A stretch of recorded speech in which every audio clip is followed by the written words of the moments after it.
மிகப்பெரிய அறிஞர்கள் நான் சின்ன வயசில் இருக்கும்போது தமிழ்நாட்டில் தமிழ் அறிஞர்கள் இருந்தார்கள்.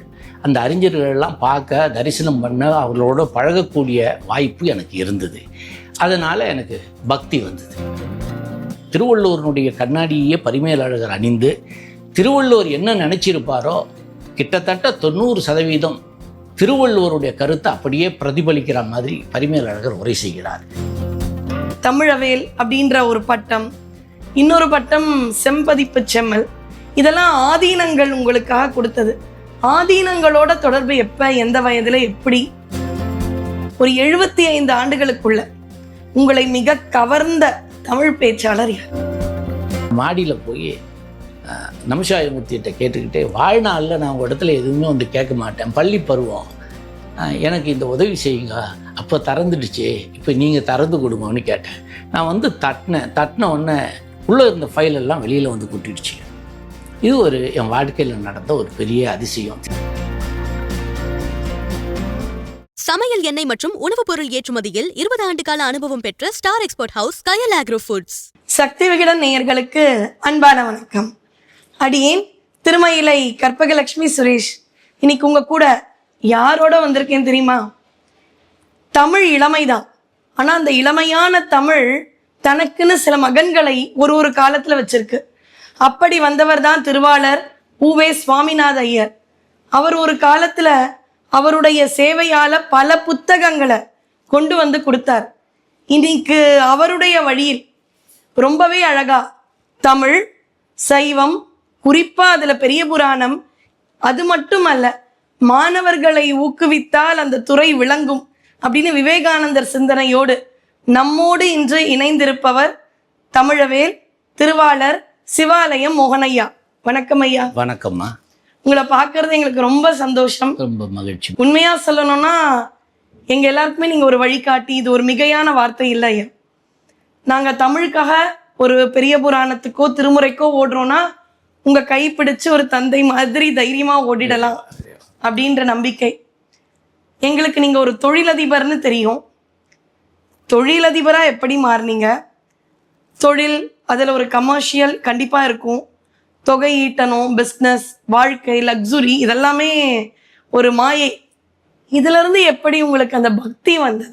உங்கள் குடும்பம், பக்தி, தொழில், இதை எப்படி நீங்க பேலன்ஸ்டா கொண்டு வந்தீங்க? எப்படி, எந்தெந்த வயதில் இது வந்தது அப்படின்னு நீங்க சொன்னீங்கன்னா ரொம்ப சந்தோஷமா இருக்கும். சின்ன வயசுல நான் திருவல்லிக்கேணியில் பிறந்து திருவல்லிக்கேணியிலே படித்தேன். திருவல்லிக்கேணியில் நிறைய சமய பிரசங்கங்கள் நடக்கும். அது ஒரு பக்தி வில்லேஜாகவே இருந்தது. எனக்கு இப்போ 65 வயசு ஆறுது. ஒரு பக்தி வில்லேஜாக இருக்கும் அது.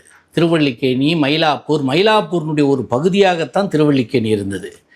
எப்படின்னா, இப்போது அடையார் எங்கே இருக்குது அப்படின்னு சொன்னோம்னா, அடையார் சென்னையில் உள்ள அடையாறுன்னு சொல்கிற மாதிரி சென்னையே மயிலாப்பூராக இருந்தது. இது திருமங்கை மன்னனுடைய பதிகத்தில் இருக்கும். மாமயிலை. ஆமாம். அது எப்படி சொல்லுவாருன்னா, ஒப்பவரில்லா மாதர்கள் வாழும் அடமாமயிலை திருவல்லிக்கேணி கண்டேனேன்னுவார். மயிலாப்பூரில் உள்ள திருவல்லிக்கேணின்னு சொல்லுவார். இப்போ திருவல்லிக்கேணியில் இந்த வீட்டில் யார் இருக்காங்க, அந்த பக்கத்து வீட்டில் யார் இருக்காங்க, பக்கத்து தெருவில் யார் இருக்காங்க, உறவு சொல்லித்தான் நாங்கள் அழைச்சிப்போம். அந்த மாதிரி ஒரு நல்ல ஒரு குருகுலத்தில் இருக்கிற மாதிரியும் ஒரு காலம் ஒரு சென்னையில் அப்படி இருந்தது. அது ஒரு சௌகரியமாக இருந்தது. அதுக்கப்புறம் எனக்கு சின்ன வயசுலேருந்து உவேசாவினுடைய குடும்பத்தோட, அவருடைய கிராண்ட்சன் சுப்பிரமணிய ஐயரோட நெருக்கம் ரொம்ப அதிகமாக. அவங்களோட பல கச்சேரிகளுக்கு போவேன். குறிப்பாக அவங்க அப்போ தான் தருமபுரம் சாமிநாதன் ஐயா எல்லா இடத்துலையும் திருமுறைகளை கச்சேரியாக பாட ஆரம்பித்த காலம். வெளியில் அவரது எங்கே பாட்டு இருந்தாலும் ஐயா போகணும்னு சொல்லுவாங்க. போகும்போது நான் பள்ளி மாணவன், என்னையும் கூப்பிட்டு போவாங்க. அதிலிருந்து எனக்கு திருமுறை மேலே, என்ன திருமுறையில் உள்ள தமிழ், அவங்க தாத்தாவை பற்றி, அவங்க அப்பா கல்யாண சுந்தர ஐயரை பற்றி எல்லாம் சொல்லுவாங்க. அவங்க திருப்பனந்தாளனுடைய புத்தகங்கள் எல்லாத்தையும் அடக்க விலையில் வாங்கி வச்சு சென்னையில் டிஸ்ட்ரிபியூட் பண்ணுவாங்க. அதனால் எல்லா புத்தகமும் திருப்பனந்தாளனுடைய திருமுறை, திருக்குறள், எல்லா புத்தகங்களும், சமய புத்தகங்களும் நான் சின்ன வயசில் வாங்க ஆரம்பித்தேன். குறிப்பாக பைக்ராஃப்ட் ரோட், இன்றைய பாரதி சாலை இருக்கு பாருங்கள், அங்கே பிளாட்ஃபார்மில் தினம் மாலையான பள்ளிக்கூடம் முடிஞ்சவொடனே அங்கே போய் புத்தகம் வாங்குவேன். எங்கள் தாத்தா வந்து தினம் புத்தகம் வாங்குறதுக்காக எனக்கு பணம் கொடுப்பாங்க. 4 கொடுக்க ஆரம்பித்தாங்க, 8 ஆச்சு. கடைசியில் 2 ரூபா வரலாம் நான் தாத்தா இடத்துல வாங்கிக்கிட்டு இருந்தேன் தினம் புத்தகம் வாங்குவதற்காக. நான் சமய புத்தகங்கள், தமிழ் புத்தகங்கள் மாத்திரம்தான் வாங்குவேன். இது பர்சனலாக வாங்குறது. படிப்புக்குன்றது வீட்டில் வாங்கி தருவாங்க. இது என் கை செலவுக்கு வர பைசாக வச்சு நான் இதை வாங்குகிற புத்தகங்கள். இந்த புத்தகத்தில் உள்ள தமிழ் புத்தகம் வாங்குகிற இடத்துல பல தமிழ் அறிஞர்களை நான் பார்த்துருக்கிறேன். மிகப்பெரிய அறிஞர்கள் நான் சின்ன வயசில் இருக்கும்போது தமிழ்நாட்டில் தமிழ் அறிஞர்கள் இருந்தார்கள். அந்த அறிஞர்களெல்லாம் பார்க்க, தரிசனம் பண்ண, அவர்களோட பழகக்கூடிய வாய்ப்பு எனக்கு இருந்தது. அதனால் எனக்கு பக்தி வந்தது. நாங்கள் 8 பேர் குடும்பத்தில், 8 பேரில் நான் 8வது குழந்தை. கிருஷ்ணர் 8வது குழந்தை. குடும்பம் ரொம்ப பெருசு, ரொம்ப பெரிய குடும்பத்தில் நாங்கள் வந்தோம். இதுதான் ஒரு பெரிய காரணம். எங்கள் அப்பாவுக்கு 7 அத்தைகள், என் தந்தையாருக்கு 7 அத்தைகளும் அரிய கதைகளெல்லாம் எங்களுக்கு சொல்லியிருக்காங்க. நான் நிறைய கதை இன்றைக்கெல்லாம் சொல்லிக்கிட்டு இருப்பேன். அவ்வளவு கதைகள் என்னிடத்துல இருக்குது. அவ்வளவு கதை ராமாயணத்துலேருந்து, பாரதத்திலேருந்து, ஏராளமான கதை பெரிய புராணத்திலேருந்து, திருவிளையாடல் புராணத்திலேருந்து நிறைய கதைகள் சொல்லியிருக்காங்க. இந்த கதைகள் எல்லாம் என்னை அடிக்கடி எப்போல்லாம் நேரம் கிடைக்குதோ அப்போல்லாம் அசை போட வைத்தது.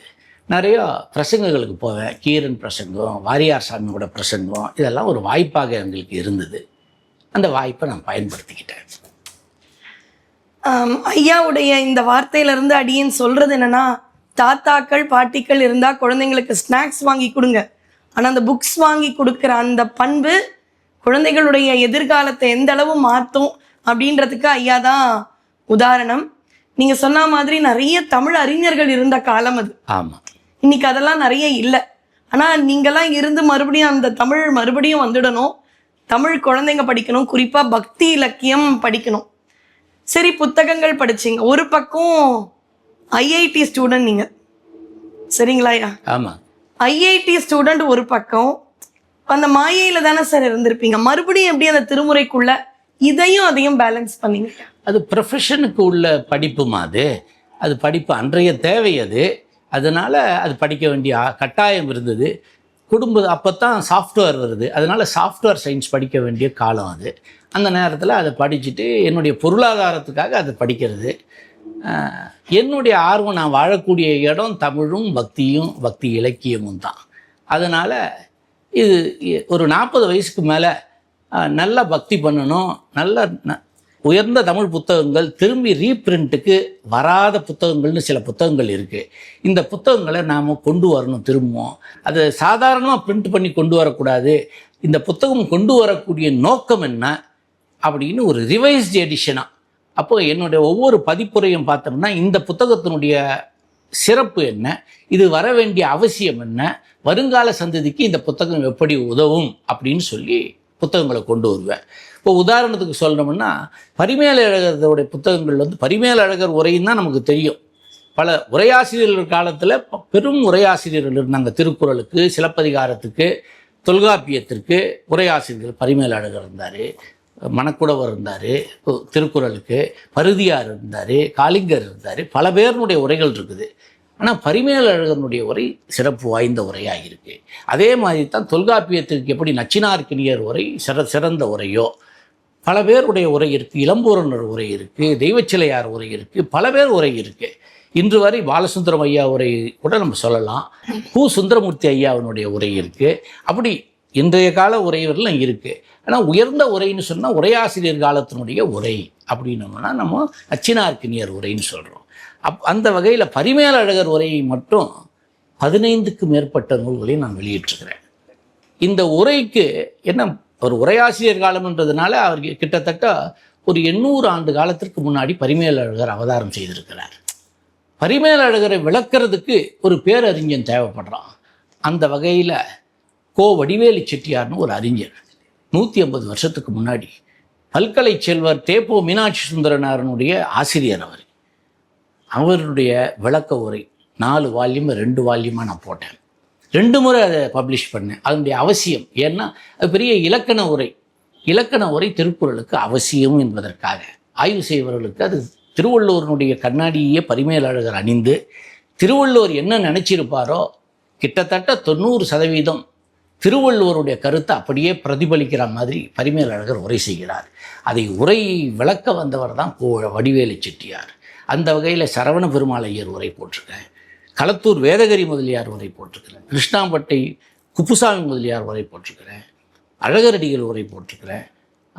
பல பேருடைய உரை ஆங்கிலத்தில் கூட திருவாசகமணி KM பாலசுப்ரமணியத்தினுடைய உரையை பரிமேல அழகனுடைய உரையும் உரை டிரான்ஸ்லேஷனும் இங்கிலீஷில் அந்த உரையை போட்டிருக்கேன். பல பேருடைய உரை போட்டிருக்கேன். இந்த புத்தகங்கள்லாம் கமர்ஷியல் பப்ளிஷர்ஸு அதை போடுறது கிடையாது. ஏன் போடுறது இல்லைன்னா அவங்களுக்கு விற்காது இந்த நூலெல்லாம். இது ஆய்வு மாணவர்களுக்காக செய்யப்படும் கருவி நூல்கள். இந்த கருவி நூல்கள் தான் இது நம்ம ஒரு மாஸ்டர் காப்பி மாதிரி இதெல்லாம் ரெஃபர் பண்ணுறதுக்கு ஆய்வு செய்வதற்காக மாத்திரம். ஸோ இதையெல்லாம் நம்ம செய்யணும். பல பேர் கோவில் கட்டுறாங்க, பள்ளிக்கூடம் கட்டுறாங்க, மருத்துவமனை கட்டுறாங்க.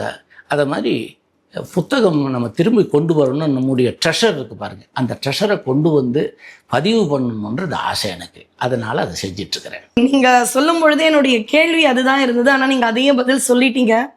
இது உங்களுக்கு லாபம் தராத புத்தகங்கள், ஆனால் வருங்கால மாணவர்கள் ஆய்வு பண்ணணும் அப்படின்றதுக்காக நீங்கள் ஒரு பொது நோக்கோடு போடுறீங்க. உங்களுடைய அலுவலகத்துக்கு வரும்பொழுது அடியேன் பார்த்தது தமிழவேல் அப்படின்ற ஒரு பட்டம், இன்னொரு பட்டம் செம்பதிப்பு செம்மல். இதெல்லாம் ஆதீனங்கள் உங்களுக்காக கொடுத்தது. ஆதீனங்களோட தொடர்பு எப்போ, எந்த வயதில், எப்படி? தமிழ்னு சொன்ன உடனே தமிழ் வளர்க்கும் திருமடங்கள்னு சொல்லுவாங்க. இந்த திருமடங்களுடைய தமிழ் இருக்கு பாருங்க, அவர் திருமடத்தில் படித்தவரெலாம் எல்லா மடங்களும் கல்லூரி பள்ளிக்கூடம் எல்லாம் கல்வித்துறையில் எல்லா திருமடங்களும் இருக்குது. அவர்கள் சைவ சித்தாந்தத்தை, தமிழ் கல்வியை, வாழ்வியல் நெறிய, திருக்குறளை தொடர்ந்து ஒரு 800 வருஷத்துக்கு மேலே போட்டுட்ருக்குறாங்க. தொடர்ந்து அவங்களுடைய கல்வி சாலைகளில் பெரிய புலவர்களெல்லாம் அங்கே இருந்தாங்க. அவங்களுடைய குறிப்புரையோடோ அவர்களுடைய அணிந்துரையோடோ அவர்களுடைய கட்டுரை தொகுப்போடு சேர்த்து அந்த புத்தகம் வரும்போது அந்த புத்தகத்தில் ஒரு பெரிய கவர்ச்சியும் ஈர்ப்பும் என்னிடத்துல இருந்தது. அதனால் அந்த ஈர்ப்புனால் மடங்களோடு தொடர்பு படுத்திக்கிட்டேன். அப்போ மடத்தில் உள்ள அறிஞர்களோட தொடர்பு ஏற்பட்டதுனால மடத்தில் உள்ள தலைவர்கள், மடாதிபதிகள், சன்னிதானங்களுடைய நேரடி தொடர்பு எல்லா மடங்களோடும் தொடர்பு ஏற்பட்டது. அது ஒரு பாக்கியமாக கருதுறேன். அருமை ஐயா. எங்களுடைய அறிவு கேட்டினா மாதிரி ஒரு பதில். ஒரு 75 ஆண்டுகளுக்குள்ள உங்களை மிக கவர்ந்த தமிழ் பேச்சாளர் யார்? முனைவர் ஔவை நடராசன் அவர்கள். அவர் சமயமும் பேசுவார், தமிழ் சங்க இலக்கியமும் பேசுவார், இன்றைய தமிழும் பேசுவார். அவரோட 40 ஆண்டு காலத்துக்கு மேலே நான் பழகியிருக்கிறேன். அவருடைய தந்தையார் உரைவேந்தர் ஔவை துரைசாமி பிள்ளை அவர்களையும் தரிசனம் பண்ணியிருக்கிறேன். அவர் அருட்பாவுக்கு உரை செய்து உரை வெளியிடும் போது 50 ஆண்டு காலத்திற்கு முன்னால் அந்த வெளியீட்டு விழாவில் நான் கலந்துக்கிட்டேன். அதே உரையை 50 ஆண்டு காலம் கழித்து நம்முடைய தேவைக்காக இன்று 10 வால்யூம், அதை அண்ணாமலை போட்ட அந்த 10 வால்யூமை நானே திரும்ப வெளியிட்டாங்க. ஔவை நடராசன் அவர்கள் சிறந்த பேச்சாளர். பல பெரிய பேச்சாளர்களை நான் பார்த்துருக்கிறேன். ஔவை நடராசன் குறிப்பறிந்து, காலமறிந்து, சபையறிந்து பேசுவதில் வல்லவர். அடுத்து எனக்கான ஒரு ஆர்வம், அதாவது பல பேர் இதை பார்த்தாலும் இதுலேருந்து எனக்கு என்ன கிடைக்கும் அப்படின்ற ஒரு கேள்வி இருக்கும். இதெல்லாம் எனக்கு சுவாமி கொடுத்த அருள், ஒரு மிராக்கிள். திருமுறையாலும் பெரிய புராணத்தாலும் உங்களுக்கு நடந்த மிராக்கிள். அருளிச்செயல் மிராக்கிள் எல்லாம் எனக்கு அவ்வளோ நம்பிக்கை இல்லை. உழைப்புக்குத்தான் ஊதியம் எப்பவுமே. இது நம்முடைய கடமை என்ற உணர்வு எனக்கு எப்பவுமே உண்டு. ஏன்னா பல பெரியவர்கள், சான்றோர்கள்லாம் நமக்கு நல்ல முறையில் நம்ம வாழ்க்கைக்கு வழிகாட்டிகளாக திகழ்ந்தார்கள். நூல்கள் திகழ்கிறது. அதே மாதிரி பல பெரியவங்க நல்வழிப்படுத்தினாங்க நம்ம. அந்த மாதிரி நமக்கும் கடமை இருக்கிறது இந்த சமூகத்தில் அப்படின்னு சொல்லிட்டு இளைஞர்களை நான் நல்வழிப்படுத்துவதற்காக செட்கிழார் ஆராய்ச்சி மையத்தினுடைய செயலாளராக திருவருளுடைய ஆசீர்வாதத்தோடு, பெரியவங்களுடைய ஆசீர்வாதத்தோடு செயல்படுறேன். ஊர் கோடி தேர் இழுக்கிற மாதிரி தான் இது. நானே செய்கிறது இல்லை, பெரியவங்க. இந்த அமைப்பினுடைய தலைவராக முன்னாடி நீதியரசர், உச்சநீதிமன்ற நீதியரசர் நடராஜன் ஐயா இருந்தார். அவர்களை தொடர்ந்து உயர்நீதிமன்ற நீதியரசராக ஓய்வு பெற்ற ஐயா எஸ் ஜெகதீசன் அவர்கள் எங்களை எல்லாம் வழிநடத்தி செல்லுகின்றார். அவர்களுடைய தலைமையில் நாங்கள்லாம் இந்த திருப்பணியை செய்து கொண்டு வருகிறோம். எல்லாருமே முதல்லயே இந்த மாதிரி பக்திக்கு வருவாங்களானா சந்தேகம்.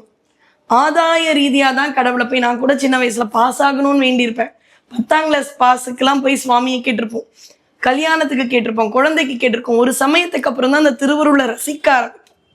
அப்ப ஏதோ ஒண்ணு உங்களுக்கு ஒரு பதில் மாதிரி, ஒரு அதிசயம்னு சொல்ல எனக்கு விருப்பம் இல்லை, அருளி செயல்னு சொல்லணும்னா இது எனக்கு என்ன இப்படி நடக்குது, சுவாமியினுடைய பதில் அப்படின்னா நீங்க தெரியா சொல்லுங்க. சிறு வயதில் அது மாதிரி ஒரு நிகழ்வு வாழ்க்கையில் நடந்ததுமா. எனக்கு வந்து திருவாவடுதுறையுடைய குரு முதல்வர் நமசிவாய மூர்த்தியினுடைய படத்தை வச்சு நான் பள்ளி பருவத்தில் நான் வழிபாடு செய்வேன். திருவாவடுதுறை எனக்கு ஆத்மார்த்த குருவாக நான் அவங்கள நினச்சேன். ஒரு முறை எங்கள் தாத்தா வந்து ஒரு சாவியை வச்சுட்டு போயிட்டாங்க. அது பெரிய கதை. சுருக்கமாக சொல்லணுன்னா, அந்த சாவியை நான் அதை எடுத்து சாவியை எடுத்து திறக்காமல் அவசரத்துக்கு அவருடைய கபோர்டை திறக்க வேண்டியது இருந்தது. அப்போது நான் தட்டின அந்த கபோர்டு திறந்துடுச்சு. அப்போ எங்கள் தாத்தா வந்து என்னை கேட்டாங்க, என்ன வச்சு நீங்கள் திறந்தீங்கன்னு கேட்டாங்க. நான் சொன்னேன், எதுவும் இல்லை, தட்டினும் திறந்துடுச்சின்ட்டு. அவங்க ரொம்ப வருத்தப்பட்டாங்க. நான் பொய் சொல்கிறேன்னு நினச்சாங்க. அப்புறம் கொஞ்சம் நேரம் கழித்து என்கிட்ட வந்து சொன்னாங்க, நீ உண்மையை மாத்திரம் சொல்லு, இல்லைன்னா நான் உன் இடத்துல பேசவே மாட்டேன்னாங்க. எனக்கு ரொம்ப வருத்தமாக இருந்தது. இப்போ திரும்பவும் நான் பூட்டுறேன், நீ தரப்பியா அது மாதிரினாங்க. நான் திறக்கிறேன்னு சொல்லி கிட்ட வந்து தட்டலான்னு வரும்போது எனக்கு நமசிவாயமூர்த்தி ஞாபகம் வந்தது. உடனே என்ன பண்ணேன், நான் மாடியில் போய் நமசிவாயமூர்த்திகிட்ட கேட்டுக்கிட்டே, வாழ்நாளில் நான் உங்கள் இடத்துல எதுவுமே வந்து கேட்க மாட்டேன், பள்ளி பருவம், எனக்கு இந்த உதவி செய்யுங்க, அப்போ திறந்துடுச்சு, இப்போ நீங்கள் திறந்து கொடுங்கன்னு கேட்டேன். நான் வந்து தட்டின உடனே உள்ளே இருந்த ஃபைலெல்லாம் வெளியில் வந்து கொட்டிடுச்சு. இது என் வாழ்க்கையில் நடந்த ஒரு பெரிய அதிசயம். திருவருளை நேராக தரிசனம் பண்ண மாதிரி நான் அப்படி ஒரு இதை நீங்க சொல்லும் பொழுது அடியனுக்கு வந்து காரைக்கால் அம்மையார் வாழ்க்கை தான். மாங்கனி கொடுத்துடுவாங்க, இது எப்படி உங்க கையில வரும்னு அவங்க கணவர் கேட்ட உடனே, நான் எதுவும் கேட்டதில்லை, இதை ஒரு தடவை காமிக்கிறியான்னு கேட்ட மாதிரி ஒரு மாங்கனி கணவர் முன்னாடி வந்துடும். அந்த அம்மா எனக்கு தெரிஞ்ச சுவாமி கிட்ட பேய் உருவம் தவிர பெருசா கேட்ட மாதிரி தெரியல. அது மாதிரி நீங்க என்ன கூப்பிட்ட உடனே சுவாமி வந்து திறந்த மாதிரி. நான் சின்ன குழந்தையா இருக்கிறதுனால, அப்போ நான் 7வது படிக்கிறேன். அதனால் திருவருள் வந்து நான் கேட்குற இடத்துல இருந்தேன் அந்த நேரத்தில். அதனால் கேட்ட உடனே அது நடந்தது. இது எனக்கு என் வாழ்க்கையில் பெரிய தாக்கத்தை ஏற்படுத்துச்சு. பக்தின்றது அதனால் மாத்திரம் வரலை, திருவருள் நம்மை விட்டு அந்நியப்பட்டு இருக்குதுன்றதை நான் என்றைக்குமே நினச்சதில்லை. திருவருளோடவே தான் நம்ம வாழ்ந்துட்டுருக்குறோம். இப்போ நாம் பேசிகிட்டு இருக்கும்போதும் திருவருள் நம்மோட அமர்ந்து இருக்குது அப்படின்ற எண்ணத்தோடு தான் நான் பேசுகிறேன். திருமுறை பக்தின்னு இருக்கீங்க, அரசியலில் யார் பேச்சாவது பிடிக்குமாயா? அரசியலில் நான் சிறு வயசில் பேரறிஞர் அண்ணா அவர்களை பார்த்துருக்கேன். அண்ணாவுடைய எழுத்துக்கள் மீது எனக்கு பெரிய தாக்கம். அண்ணாவை படித்து நான் ஆன்மீகம் படித்தேன். எப்படி மேலை நாடுகளில் ஷேக்ஸ்பியரோட நாடகங்களுக்காக டிபார்ட்மெண்ட் ஆஃப் ஷேக்ஸ்பியரின் லாங்குவேஜ்னு இருக்குதோ, அப்படி நம்முடைய பல்கலைக்கழகங்களில் மணிவாசகத்துக்காகவே தனியாக ஒரு துறை தேவைப்படுது. பெரிய புராணத்தினுடைய நுட்பம், செக்கிழார் பெருமானுடைய இலக்கிய நயம், இப்படி வரிசைப்படுத்தி இந்த இலக்கியத்தில் உள்ள தகவல்களை எல்லாம் நமக்காக எளிய முறையில் ஒரு உரையாசிரியர் 20 ஆண்டுகளாக உலக நாடுகளுக்கு உயர்தர சமையல் எண்ணெய் மற்றும் உணவுப் பொருட்கள் ஏற்றுமதியில் இந்திய அரசின் ஸ்டார் எக்ஸ்போர்ட் ஹவுஸ் அங்கீகாரம் பெற்ற கயல் ஆக்ரோ ஃபுட்ஸ்.